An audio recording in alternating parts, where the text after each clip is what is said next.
Ano na nga bang latest kay Maymay Entrata? What's up mga kamarites?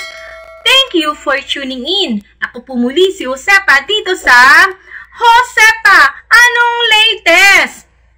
Matapos nga ang mga palitan ng mga sweet messages sa Twitter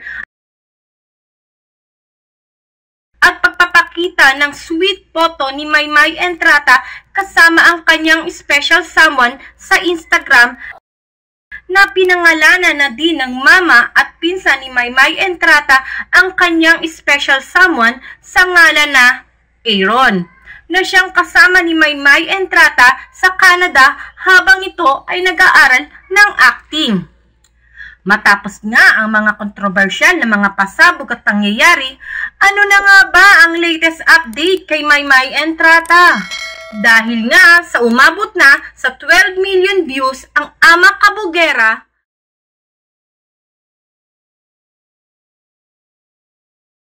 Maymay Entrata maglalabas ng dance cover bilang pasasalamat sa kanyang mga supporter na walang sawang sumusuporta sa kanya, at eto nga ang Bambi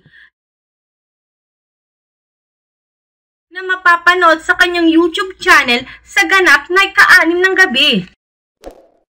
Talaga namang pinanindigan ni Maymay Entrata ang pagiging Ama Kabugera dahil hindi ito nauubusan ng mga pasabog na talaga namang inaabangan ng lahat at mainit na pinag-uusapan sa mga social media. At sa mainit na pagtanggap at pagsuporta ay trending topic agad-agad. Kung kayo ay may mga katanungan sa inyong lingkod, i-comment nyo na yan at susubukan nating sagutin sa mga susunod kong video. Oh, paano mga kamarites? Maraming salamat sa inyong panonood at pagsuporta sa aking mga video. Hanggang sa muli, paalam!